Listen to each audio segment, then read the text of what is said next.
Salut à toutes et à tous, chers frères, chères sœurs, chers amis. Ici votre frère Ahmad pour une nouvelle vidéo. Que la paix de Dieu soit sur vous, où que vous soyez à travers le monde. Mes frères, mes sœurs, un jour le prophète Muhammad sallallahu alayhi wa sallam, il est avec ses compagnons et il va prophétiser quelque chose qui concerne les musulmans, qui nous concerne nous tous. Et que malheureusement aujourd'hui, ça s'est réalisé sous nos yeux. De quoi s'agit-il? Mes frères, mes sœurs, quand on dit qu'on est musulman, on doit vivre de sorte que notre vie démontre que nous croyons en des choses qui nous mettent des limites, des barrières. Nos faits et gestes doivent être différents de ceux qui ne croient pas en Dieu. Nos paroles, nous devons limiter ce que nous devons dire. Ce n'est pas n'importe quoi que le musulman doit dire. Le musulman doit se comporter comme s'il est sûr et certain qu'après cette vie-là, il y a une seconde vie qui dépendra de la première. Comment est-ce que tu seras traité là-bas? Ça va dépendre de comment est-ce que tu étais ici. Ici, tu vis comme bon te semble. Même l'eau, on ne te demande pas. Ta respiration, tu ne payes pas. Ta vue, tu ne payes pas. Ce que tu entends, ce que tu dis, tu fais ce que tu as envie de faire. Ce sont les cadeaux qu'Allah t'a donnés. Mais ce ne sont pas des cadeaux gratuits. Parce que tu seras interrogé sur ça. Et si tu as mal utilisé ces choses-là, au jour du jugement dernier, tu n'auras même pas accès à ça. Par exemple, même l'eau que tu bois, quand tu as soif, tu prends un sachet d'eau, tu bois vite, fais à la va-vite. Au jour du jugement dernier, même une goutte, pas un sachet d'eau, mais même une goutte d'eau, tu ne vas pas avoir. Sauf si tu méritais cela. Et ça commence dès l'instant où l'ange de la mort retire ton âme, c'est fini. Le contrat qui t'est lié à Dieu pour ce bas monde-là est terminé. Là-bas va dépendre de comment tu étais ici. Mes frères, mes sœurs, le prophète Muhammad sallallahu alayhi wa sallam, il est assis avec ses compagnons un jour et il leur dit ceci. Il dit, Yushikul umamu an tada'a alaykum kama tada'a al-akalatu fi ila qas'atiha. Je crois ila qas'atiha. Il dit, les nations vont se réunir contre vous, les musulmans. Les nations vont se réunir contre vous, les musulmans, de la même façon que les gens se réunissent autour d'un plat à l'heure de la nourriture. Quand les gens placent la nourriture, vous voyez comment les gens se réunissent, non? Et quand les compagnons ont entendu ça, eux qui savaient ce que signifiait être musulman à l'époque, la crainte que cela, c'est-à-dire que les gens ne nous aiment même pas en fait. Et ils sont étonnés. Ils disent, mais hal min qillati nahnu yawma izin ya Rasulallah. Il dit, est-ce que c'est parce que nous serons faibles, nous ne serons pas nombreux ce jour-là quand ça va arriver? Les gens vont oser s'attaquer à nous, mais ils n'ont pas compris de quelle façon d'attaque le prophète Muhammad sallallahu alayhi wa sallam parlait. Le prophète Muhammad sallallahu alayhi wa sallam dit, là, bal antum kasirun. Il dit, au contraire, vous serez nombreux. Walakinnakum ghusa'un ka ghusa'us sayl. Mais vous serez comme on appelle ça? C'est une parabole. En fait, il veut dire que vous serez faibles et méprisables. De quoi il faisait allusion ici? Est-ce que les gens vont s'attaquer aux musulmans pour les empêcher de prier, pour les empêcher de jeûner comme une guerre? Non, il ne faisait pas allusion à ça. Les gens vont s'attaquer au symbole même de l'islam, aux valeurs de l'islam, aux choses qui caractérisent le musulman. Le musulman va prier, il va jeûner, s'il a les moyens, il va aller à la Mecque. Personne ne va s'opposer à ça. Mais on va être des êtres humains, comme nous serons des musulmans dans les adorations, mais dans les actes et dans la pensée, nous ne serons pas des musulmans. Nous serons même chose comme les non-musulmans.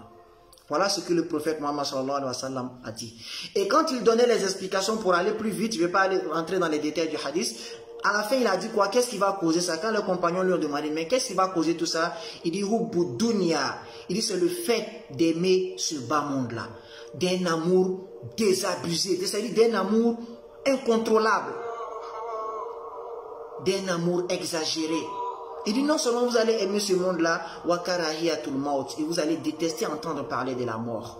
Quand on parle de la mort, oh, laissez les gens vivre. Vous aimez trop ça. Toujours la mort, on va mourir, on sait, laissez-nous vivre. Wa karahiyatul maut. Les gens, quand tu détestes, quand tu oublies la mort, tu ne peux pas être une bonne personne. Qu'est-ce qui m'empêche d'aller faire du mal à mon prochain? je sais que j'ai la force plus que lui et que même s'il va appeler les autorités, je suis avec les autorités, je peux lui faire tout ce que je veux si ce n'est que j'ai craint la mort. Je sais qu'un jour, il y a plus fort que tout cela qui va me juger. Qu'est-ce qui m'empêche de voler lorsque je vois que quelqu'un est, comme on appelle, inattentif? Il a déposé son argent, mais son portable, il est en train de faire ses ablutions. Qu'est-ce qui m'empêche de prendre son portable et de disparaître? Si ce n'est parce que je dois savoir qu'un jour, je vais payer ça. Qu'est-ce qui m'empêche de parler dans le dos de mon prochain? Qu'est-ce qui nous empêche de faire le mal, d'être des mauvaises personnes, de haïr ton prochain, si ce n'est que tu dois penser qu'un jour, tu vas le payer très cher? Est-ce que nous pensons comme ça? Donc nous avons oublié la mort et nous nous sommes agrippés à cette vie-là. Comment on appelle? On est accroché à cette vie-là. Donc ça fait qu'on est devenus des musulmans adorateurs d'Allah, mais qui n'avons rien à voir dans les comportements islamiques et même dans les pensées islamiques. La pensée islamique, c'est quoi? C'est de te dire qu'il n'y a rien comme système, comme loi. Il n'y a rien dans ce bas monde-là qui puisse t'apporter le bonheur dans cette vie comme dans l'au-delà, si ce n'est qu'Allah t'a déjà tout montré. Mais est-ce que nous, aujourd'hui, nous pensons comme ça? Nous ne pensons pas comme ça. Nous sommes des musulmans, mais qui donnons des éducations qui n'ont rien à voir avec l'islam. C'est ces éducations-là que nous donnons à nos enfants. Quand tu rentres parfois dans certaines familles et que tu vois les chaînes de télévision que la femme est en train de regarder avec ses enfants pendant que le mec parfois est au boulot, ou même pendant que le papa est là en famille, alors que tu sais que c'est des choses, des programmes interdits par l'islam. Mais le système a fait que ce sont des programmes normaux. Donc, ça veut dire qu'ils nous ont imposé cela de sorte que c'est devenu normal à nos yeux. Et le prophète, c'est ce qu'il disait. Il dit que les gens vont vous attaquer, ils vont se réunir contre vous, tout comme les gens se réunissent autour d'un plat. Ils vont vous déposséder de vos valeurs islamiques, de sorte que vous serez des musulmans qui ne priaient, qui ne gênaient, mais qui n'avaient rien à voir avec l'islam à l'intérieur. Wallahi, c'est comme ça que nous sommes aujourd'hui. Même quand tu parles des lois islamiques, les gens se mettent à saboter, à dénigrer. Ça vient de qui? Ça vient d'Allah. Quand on parle aujourd'hui, exemple de charia, la charia c'est la loi islamique. Mais quand tu parles, qu'est-ce que les gens entendent? Ils entendent la violence, la barbarie, couper main, lapider. Voilà ce qu'ils entendent. Ils ne savent même pas ce que c'est que Mahwasha. Ils ne savent pas c'est quoi la charia en fait. Alors qu'Allah te dit,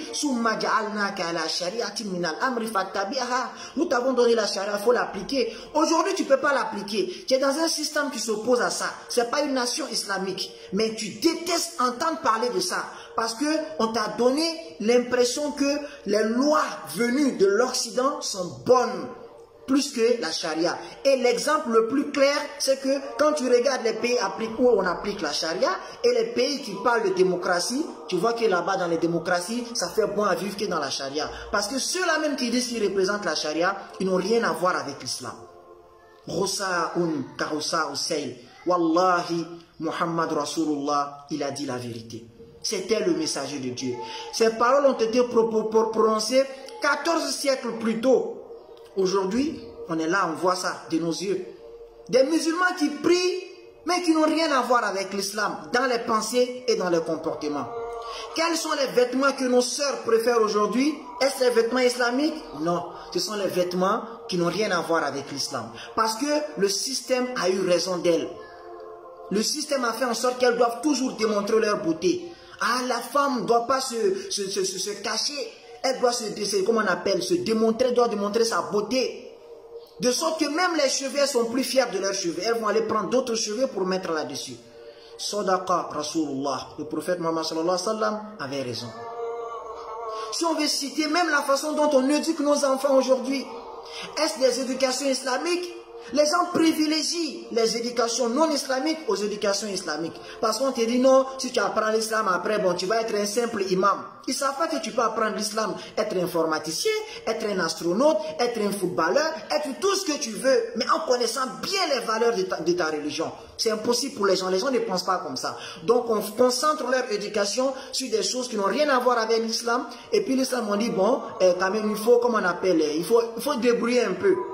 Tu as un père de famille, il sait lire que 5 ou 6 sourates. On dit, ah, si tu sais lire ça pour prier, c'est l'essentiel. Il ne connaît rien de sa religion. Et c'est comme ça, là, nous, on veut aller se présenter devant Dieu pour qu'il nous mette dans le paradis, Firdaus, où les gens ont souffert, ont donné leur vie à Allah. Allah va nous mettre au même pied d'égalité. Est-ce que ça, là, comme quand on analyse ça, là, c'est normal? C'est possible? Est-ce que c'est possible qu'un élève qui s'est battu toute l'année pour avoir des bonnes notes puisse avoir les mêmes notes avec quelqu'un qui a passé tout son temps dans la négligence? Nous, on est négligents, mes frères. Est-ce que cet islam-là que nous pratiquons même est reconnu par le prophète? Est-ce que si le prophète Mohammed sallallahu alayhi wa sallam était là aujourd'hui, il allait nous compter comme des musulmans? Parce qu'il a dit vous serez faibles et méprisables. Vous allez prier, vous allez jeûner, mais dans votre intérieur, il n'y a rien. Des gens qui aiment ce bas monde au même titre que les non-musulmans. Les mêmes projets, les mêmes programmes, les mêmes visions du monde. Comme si vous n'allez jamais mourir. Mes frères, il est temps de se reprendre. Apprenons la religion et pour savoir c'est quoi l'islam. Parce que nous n'avons toujours pas encore compris. C'était votre frère Ahmad. Wassalamu alaikum wa rahmatullahi wa barakatuh.